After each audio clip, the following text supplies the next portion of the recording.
control the hardware, on a very low level, such that I can build my own quantum computer at my house. With your 3D printer. And yes, exactly. Pass that between you as you speak. I think in the very, very long term, yes. But for the moment, certainly not. There's just too many people are looking to try to figure out what the secret recipe is. It provides a competitive advantage. There's a lot of tension because most of the people who work in this area are historically researchers and academics. They all know one another. They all go to the same conferences. They frequently went to the same schools. But most of them are working for paymasters that really would like to keep as much under the table as possible until it's clear. I mean, they always ask to publish, and we publish as much as we can. We like to be open, but some stuff gets sort of. I would for a metaphor, consider the whole risk V movement. So we finally have, after 50 years of computers, an open source computer design.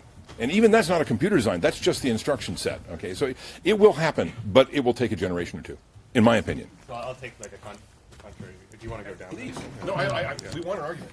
I know part debate. Yeah. So obviously in a lot of, do I have to use this? Well, for the is this being diffused, broadcast? Is anyone telling me I'm in charge? You want to use the mic. Yeah, great.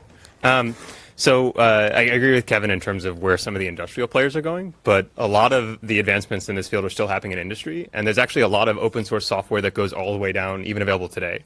So there's something called Q-codes, which is used for controlling superconducting qubits, and there's a bunch of groups. It's actually with someone here who works on that project. Maybe they're not here now. There's open source controls for DACs and ADCs, depending on your platform. There's Arctic, which is an open source project for fast feedback on ion traps, which is another kind of quantum computing. And these things go this is all the way down to the metal. So I think there's going to be a proprietary stream, and that might be the leading stream, but there's already sort of open source bases in academia, and I don't think those are going to die out. At least I hope that they're not. Does anybody from the audience has an opinion on this? Anybody wants to chime in? Anybody works on their own? So one thing I was wondering, because isn't lack of access to the control software and hardware, is it actually prohibitive for making open software in this regard? So the fact that I personally cannot access controlling ion trap, doesn't it make impossible for me to access this? So it might be open source, but still only for a couple of groups that actually have access to hardware. So in the next, as Kevin said, in the next generation, it will be prohibited to some expansion of this project. And to some, just to follow your point, to some degree, the firmware is only relevant to a very particular implementation. I mean, and that's sort of the point. I mean, what we're trying to get, Circ down to the lowest level that is useful to people, working on machines in the abstract. Yeah, we got firmware, but our firmware is different on for every chip, and modifications to the chip will mean modifications to firmware. So open sourcing that firmware until we actually start having standard. Well, again, Linux became possible because there were PCs. Okay, so once there is a ubiquitous, cheap quantum platform, then I think the open sourcing of the low-level software will make sense. Do you want to comment on that, or? Just that, yeah, I think that while each piece of hardware is bespoke and relatively bespoke to the companies, I just fundamentally agreeing with that point, that the very second I think that you get some model where you could reasonably expect a large number of people to use it, or maybe just even as we start to scale up and you start to see common components appear between the different refrigerators, say, that are more accessible, then you might see more standardization of the software. But until that point, I don't think so, other than maybe in very narrow verticals where some things are useful and some open source components are used deep in the stack. Yeah. Because John has the least barrier. I don't have to have a bridge and all do it, right? Yeah, that's what I was going to say. So in quantum photonics, we're using, for a lot of our equipment, off-the-rack stuff that a lot of universities and other scientific labs use. So there is a lower barrier to entry. The thing is, it will still take time because we're still standardizing exactly what our architecture will look like on the quantum photonic chips. So I guess And in the very short term, we'll be doing optimization based on user-submitted jobs and how can we optimize and make this process more efficient. But in the long term, definitely I see a process for once we've standardized the quantum photonics. The one thing that would be a barrier, though, are the detectors, so the measurements at the end of the circuit. So at the moment, we're using two very high-quality, best-in-the-field photon number resolution detectors, PNRs, from NIST. And these don't require supercooling, but they require a degree of cooling. So these aren't as accessible as the rest of the photonic setup we have. So that's still a bit of a barrier. Right? Yeah. They're at 4K? Yeah. So based on your thoughts, do you think it's a stupid move to try to make a DIY quantum computer, or maybe from the photonic approach, what's the minimum funding to build some prototype, not a quantum computer? So actually that's very possible. You can build a quantum photonics chip with off-the-rack stuff. It won't necessarily be universal, and you won't have access to all the quantum algorithms. The very basic thing, you could build a chip that does something with the classical properties of light and then introduce some quantum properties that way. So there are easier ways to access it, definitely in quantum photonics. And I think that's the approach we'll be taking. So we'll have an iterative procedure to our devices as well. I think one point that is worth highlighting is like the number of startups you're seeing in the field kind of shows that it is possible to sort of, in some sense, build a quantum computer in a hobby sense. I mean, these are obviously, I have no idea what the barrier of funding is for these places because I'm not involved with that side of the building, but you do see that you're getting more and more of companies and research groups at universities and various people getting involved with this field, which still, again, I mean, there's a decent amount of infrastructure goes into that, but it does show that it's not so high that you need, giant companies to do the funding right from the beginning. Sure. Just to say, the real cost, the real obstacle isn't cost, it's expertise. I agree with that.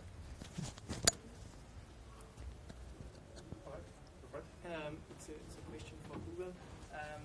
Do you only interest in superconducting qubit, or do you have other technology, or will you be interested in other technology, or will you drive interest in other technology?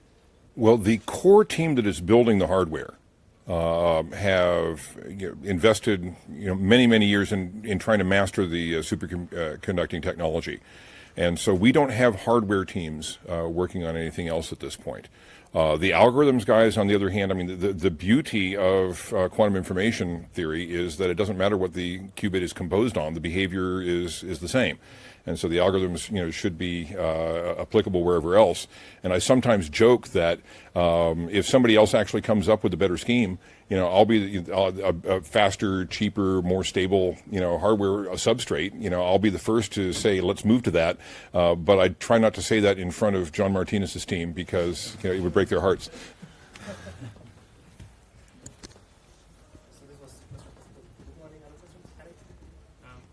What keeps me up at night is a situation like we've seen with Android and Microsoft, where the handheld manufacturers, the Samsungs of the world, were paying to Microsoft because they said, "Hey, you are infringing some of our patents here."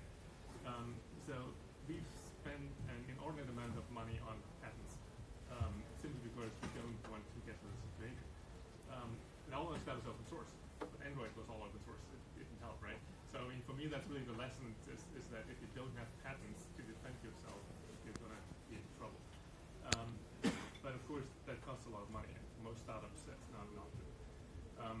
So my question basically to everybody in the community is, how do we mitigate against that? And I think Google obviously has a very good lead record on patents for open source.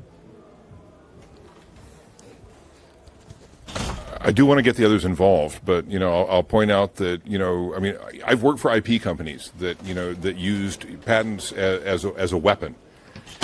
Google tends to try to use them as a shield. There are things that I've invented, not in the quantum field at Google, that we didn't patent, but we filed the paperwork to prove that I'd invented it so that nobody else could, because we didn't want to shut it off from the world. I mean, Google does that kind of stuff. Now, are we going to do that with key quantum discoveries? I do not know. But again, historically, we're fairly open, but you raise an excellent point.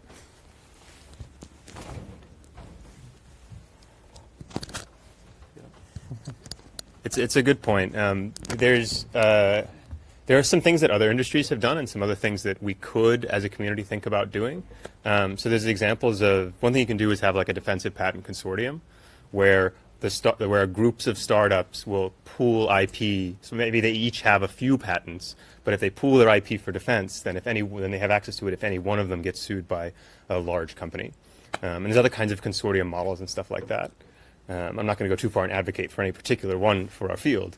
But it's a thing to think about. And there are some of these groups that are starting to come together, like the Quantum Open Source Foundation would be a group that could think about this. There's something called the Quantum Economic Development Consortium in the US that has most of the big companies and a lot of startups in it as well. Google's in it too. So there's some space for us to think about how to do that in our industry, and we can actually act on it. It's not something we just have to talk about. So that's good. I guess the only other point I would add to that is like there is definitely different types of patents that companies focus on. So for instance, D-Wave, we're a lot slower to patent or to otherwise IP protect like algorithms because we want more people in the field and we want more people in the ecosystem. So there's incentives, the same incentives that had us open source our software in the first place is the incentives that keep some of that stuff unprotected or otherwise just defensively patented. But as you get sort of maybe harkening back to the first question, as you get sort of further down the stack, the incentives start to switch a little bit. So, yeah.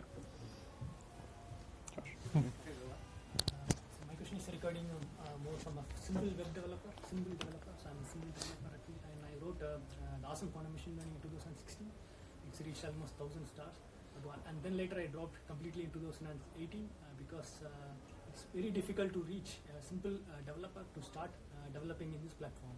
Because it took around 1 year for me to learn the basics, and I prepared almost all your Google, IBM, and all the external other products as well, and some articles as well, and as well papers, theory papers.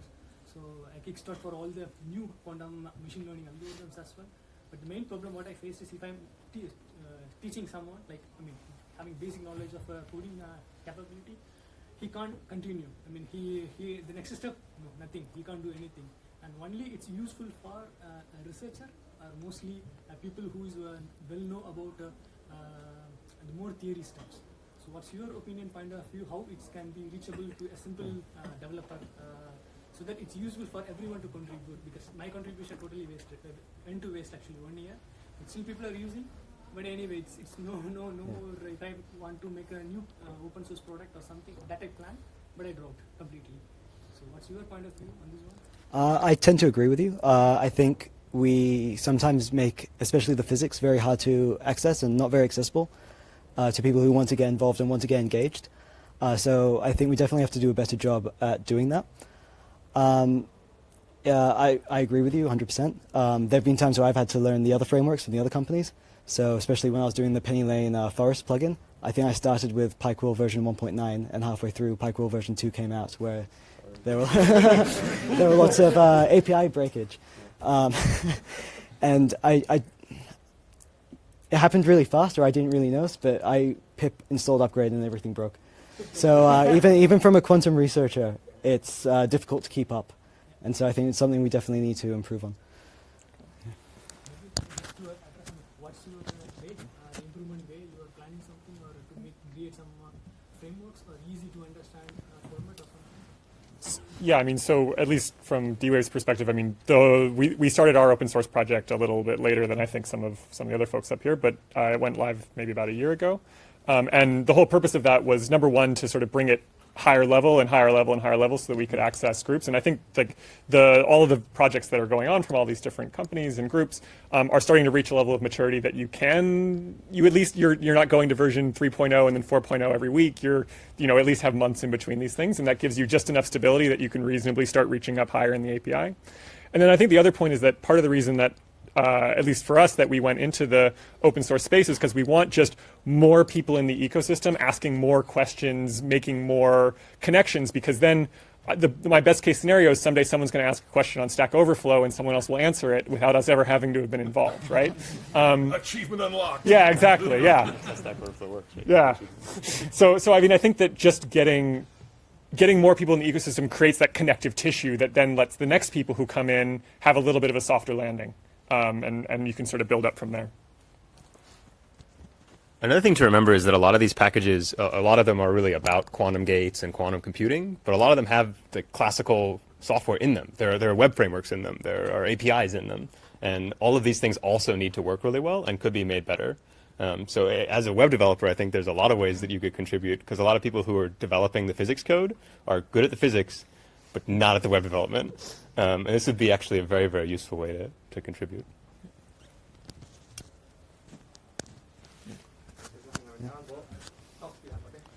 There's a fellow in the back who's been raising his hand several times. But no, okay, whatever. Because you're directly in my line of sight, I see it going up and down. You're right. Go for it. Okay. It's kind of not exactly the same, but when I started working on the quantum computation stuff, it happened to be very clear that everyone is using Python for that. Why? I could really think about a lot of better programming languages. I mean, even if I say Lisp. Yeah, that's a good question. If you come to tomorrow, I think there's some other ones that people talk about. So come check out those talks. There's a plug for those. I can tell you about why we ended up with Python at Rigetti. There's some Lisp, but why that was the interface we chose. It was based on the target audience that we thought would be using this. So it's typically people who are a little bit more mathematical programmers, maybe a little bit more scientific programming. They know vectors, so that's ML people. And Python is kind of the lingua franca for that initial group. And it has a lot of other reasons that it's sort of easy to prototype in. So that's why we ended up with Python on the front end. But there's tons of reasons why in the long term it's almost certainly not going to be Python. I'm not so sure, because there's so many frameworks are growing by the day. I mean, they're getting so complicated. Do a refactoring on that within the different programming language. It's next to impossible. It's not going to happen. I don't see how that could happen. You have to start anew. You'd be a new startup. We might have real quantum programming languages at some point. Yeah. Like all of these are kind of like embedded. Q# from Microsoft is one to check out. That's kind of actually, but that's already got a lot of barriers to entry. It's kind of like maybe the hardest way to do it. It's multi-paradigm already. It's like based on F#. So I think there's at some point room for proper quantum programming languages. I think another reason that Python is attractive is that, it has some of these tools coming in like Cython, and it has pretty good C++ bindings in the first place. So I think most of the stacks here are all sort of Python interfaces, but have some C core for at least some part of it. So when you're doing these sorts of things, you want to both address the first point, which is make it easy to access, but then you want to also give it performance. And so at least for us, that cost-benefit analysis has resulted in writing it in Python, prototyping it in Python, having it live out there for a little while, and then start knocking down the tall poles by converting the intensive parts into C. And so when you actually look at the total execution time of sort of an average job, I think, again, on a lot of these stacks, what you'll see is that it actually spends a lot more time in C code than in Python. And can I just add to that one other reason we went with Python, there's two smaller reasons in that because we're working with the hardware team is also kind of prototyping a bit as well. So Python's a good language for prototyping. And on top of that, we found that Python is just really easy to install. So we have more complicated packages where we have C extensions, we have C++ extensions, and we have Fortran extensions.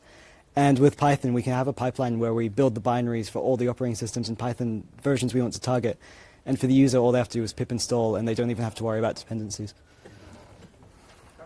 Also, Python has one of the lowest barriers to enter from like a completely person like out of programming. If you're not an expert, you can learn Python probably the most easy. Yeah, in Google's case, we had a certain amount of experience with programmatic interfaces to the various REST APIs for the cloud services. And in many cases, we started out publishing it in Java. And what we found is, everybody's saying, okay, Java's really nice, but couldn't you give us something that's like, Python?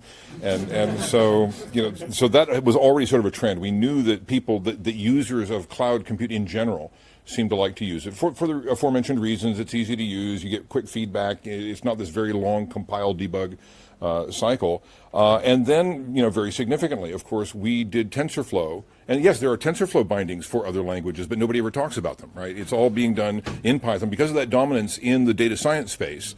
And keep in mind that the official name for the Google Quantum team is the Google Quantum AI Lab.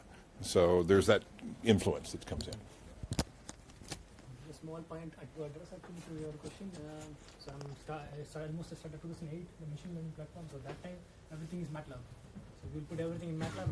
That's a good one. And then it's a competition in the world. And to be frank, then some people started writing Python in Python libraries, and then it's emerged. And 2012, I don't have that much keep actually. I mean, it will grow in a very high state. In 2015, TensorFlow, then that's maybe. Okay, so maybe two. I just might add this.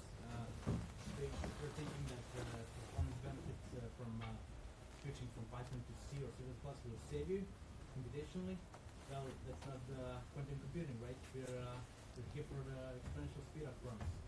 And once you get there, the actually the choice of language and I mean, we are maybe talking a little negative over there, but that's not exponential speed up.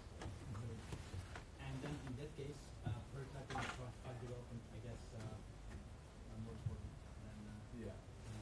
I just had my experience when I worked with Qiskit is just it was a huge mess to understand what happens, and there was the prime reason for that is that you don't have types nowhere. You have to debug through the code to understand what it is, and it's like as I am a software engineer actually, and for me it's like that's code hell. You know? I would say as well what you are used to. Yeah. If you use the types, then you will miss them. If you're not used to them, you can survive Python, let's say. Actually, on that. So on that types point is a really good one. Languages is always a fun topic, right? Everyone wants to talk about languages.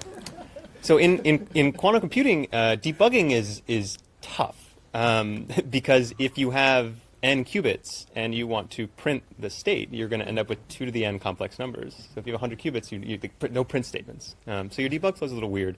And so that makes me think that in the longer term, we're going to need languages which have sort of more formal, they have actual type systems so that we can use this as a way to control formally what we're doing when we can't do normal print debug flows. So that's another reason to think that we'll move a little bit.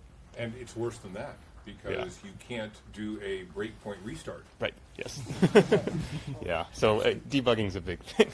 Speaking about debugging, we actually have a project tomorrow which is aspiring to be a quantum debugger, visual debugger.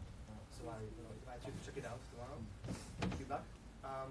But speaking about like productivity and being able to like write code and debug it, like last year we spent a lot of time like working on different research with Mark in our company, and basically what we quickly figured out is that we developed some code for we get this platform, we developed some code for DOS platform, and if you wanted to try IBM's platform, Qiskit, we would have to like port all this code tailored for Forest to IBM Qiskit. And if we wanted to compile can compile to all three. And if we wanted to like try Circ, it would be the same thing. So do you guys think that? And Mark is going to speak about it a little bit in his closing remarks, but I would be interested in knowing like what do you guys think about standardization or like pulling these projects together, like Project Q is doing or XACC is trying. Any thoughts about that? So I definitely that ease of use is good. Most people who program on multiple platforms. So making it easier to do that is important. There are things that are the way to make that easier that I think is a good one is this transpilation stuff. So there's like a Kazan-McQuill converter, and these kind of and the reason I think that's better rather than standardizing is it's a little early to think about this field standardizing. We still need to come up with a lot of creative different ideas. We aren't at a stage where people are running quantum computations and they're much faster and they're much better and we know what the patterns are and we know how to do quantum programming. Like we don't know how to do any of these things. So having a more diversity in approaches is, I think, important. And so I'd actually be careful about early standardization, but translation, definitely. I think. Just to respond to that point, I mean, this comes up at just about every conference, and and I will echo the point that it's a bit early to think about standardization, but you can think of standardization sort of as a horizontal and a vertical axis here, in as much as do we actually want to have a common low-level language? Maybe at some point. Do we want to have a standard high-level language? Yeah, maybe at some point. But ultimately, again, we're talking open source here. So ultimately, what's going to happen is that there are going to be, library APIs that are relatively high level that do things that are useful for people that are going to get where the implementations underneath may be actually device specific, and you link in a very large sense of the term with the one that's required. I think that's the sort of thing that will evolve. But it's early days. We don't know what's most efficient. Can I just add on that when we were developing Penny Lane, we had the idea as a QML framework. But what we noticed after developing and having people use it was that sometimes you would use it even though you didn't want to access any of the gradients or the QML features. And sometimes even when I have a Strawberry Fields program, I'll just do it in Penny Lane because it's faster. And it allows me to quickly swap it out and try QIS case or something.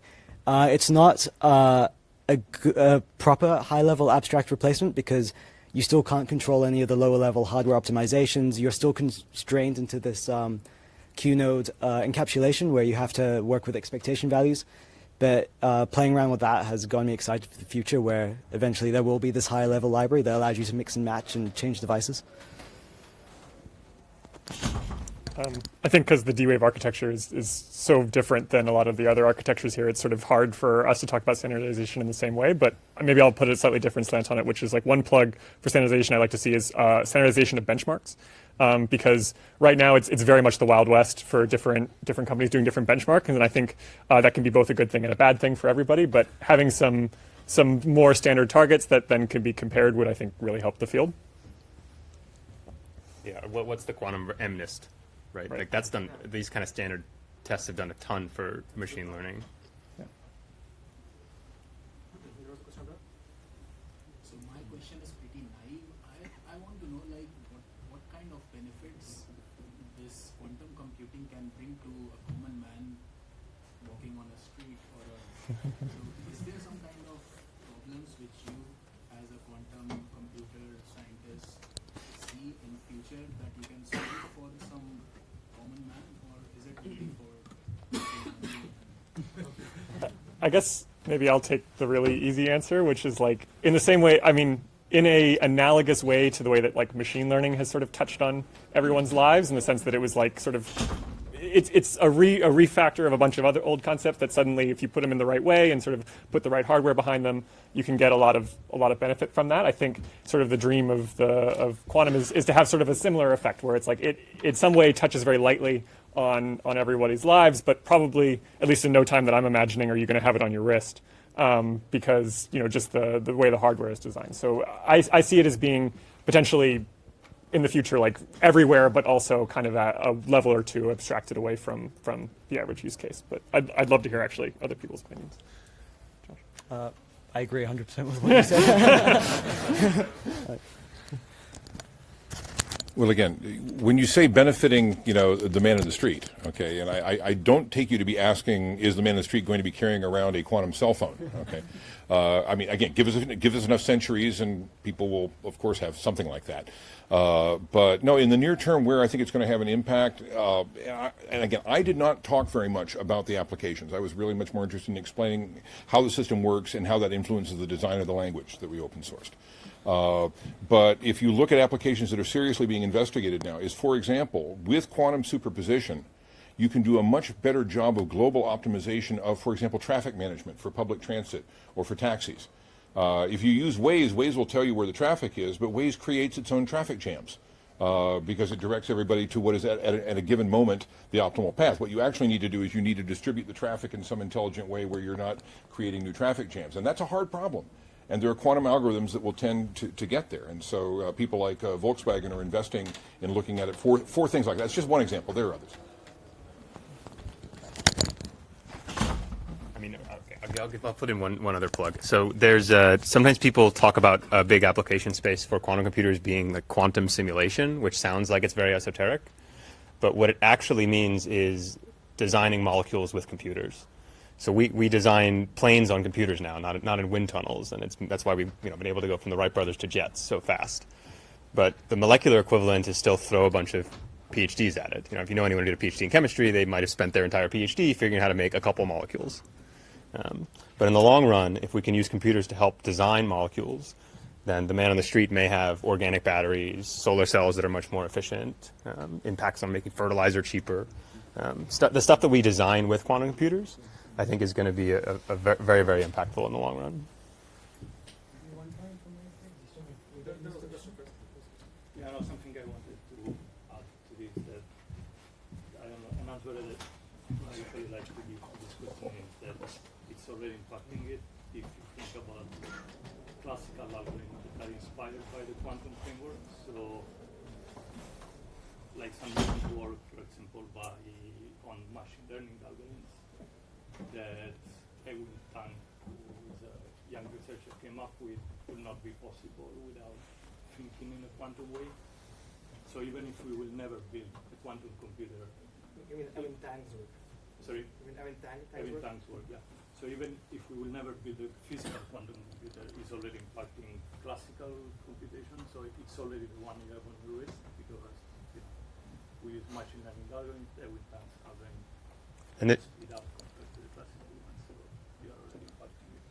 That's a great point. And there's more even beyond Ewan Tang's work. There's actually several kind of other examples. There's a contrastive divergence algorithm. Yeah. Yeah, the new recent one.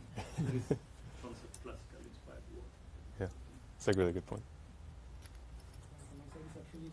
Good application is what my page mentioned is fingerprint. So for basically in current programming fingerprint application, fingerprint recognition is if your fingerprints are any damage in your fingerprints, it's very difficult. In any of the system in the world, it's not doing a full recognition of all the fingerprints matching. It is doing a simple comparison with the one in the database. There is no mechanism to refer n number of databases and see fingerprint is matching with this one. It's very difficult. So in that scenario, I mean, this is one article says, and this is a very good application for quantum computing and machine learning platform. Then is the DNA, so you already mentioned.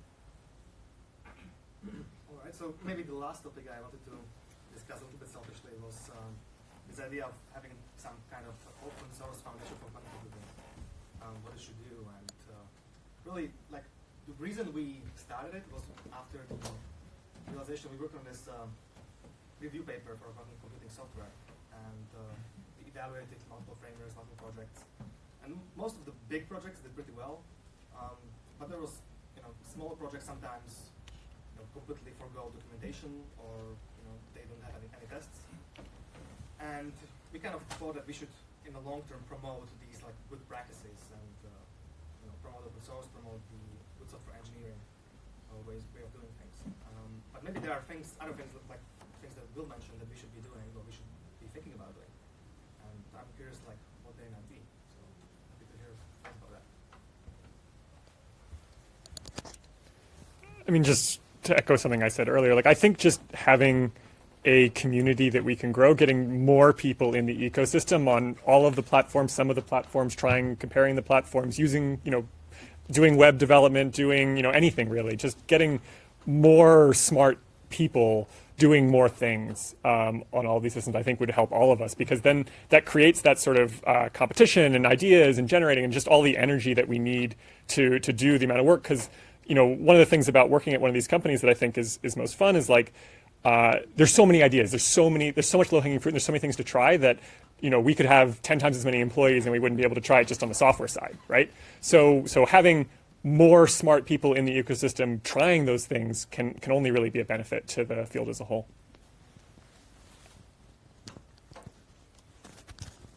Yeah, I agree, and I also think it's really useful and really important to have a sort of central area that people can refer to and see all these different quantum software projects. It was there are awesome lists on Facebook, but this is one of the first places that instead of just listing it, also discussed the different projects and said, these ones have been they're not active anymore. These ones are still active. These ones have decent documentation. I think that's a very important thing, so we can get an overview of the quantum software ecosystem, especially for users who are new to it or don't have a quantum background, because a lot of the documentation that already exists was written by physicists, and it's something we can improve upon, and something like the QOSF can definitely help with that. Yeah, I particularly agree with that last point. There are things to be done. I don't think it's critical yet simply because the size of the community, the number of people who are actually doing development is relatively small. It would be a total exaggeration to say that they all still know each other, but it's a pretty small group. And as the more things scale, the more the signal-to-noise ratio degrades, and the more points of coordination, clarification, documentation, standardization become important. It's not a fully connected graph, but it's fairly densely connected still. So I have like an observation because I work at the Board Technology, and we're running this program for people who like to learn quantum computing and do some projects, but they like don't have an idea by themselves. And actually, after like talking to many people, like I see this pattern that there are a lot of people who are very motivated to actually learn quantum computing and do some stuff with that. Then they start to like learn and dig deeper and try to understand very well how these qubits actually work and interact. And in the end, well, they might get some understanding, but some of them get discouraged because they just can't, like, you know, understand it deeply. And on the other hand, there is this other approach that I personally like, of treating some of these algorithms, like, I don't know, QA way, like a black box, and trying to like poke it here and there and see what happens, and then in the meantime, like, you know, getting a better feel of how it works, reading paper, checking it out, and, you know, like joining this like theory and practice, and starting from like a higher point. And like I personally think it has like it's easier this way for many people who are not theoretical physicists or experimental as well. And so my question is, do you have any thoughts about it, and how to actually like, do you think like promoting this high level approach is a good thing, and how to actually explain to people that you don't need to understand all the nitty-gritty details of how the quantum computer works to do a meaningful job, to do a meaningful research, just by, you know, like checking some hypotheses and like pointing direction for other people. Yeah, I think that's a great point. Most of us don't understand these machines all the way down to the physics of the transistors, right? And it's kind of contrasting maybe like a bottom-up approach, which is what people learn in physics, of like, here's the linear algebra, as opposed to a problem-first approach. I think this might be something that the Open Source Foundation could help with. They could have a list of, you know, problems of like, here's a way to get started, or like little challenges. OpenAI puts out requests for research challenges. There could be smaller ones that are a little bit educational, of like, you know, start trying to implement this, trying to solve this problem. I think that would be a good thing to have. Anyone else? Yes, so, yeah, last question. Yes, we are over time already, but okay, then if you're fine with that. Now let's thank our panel. They have been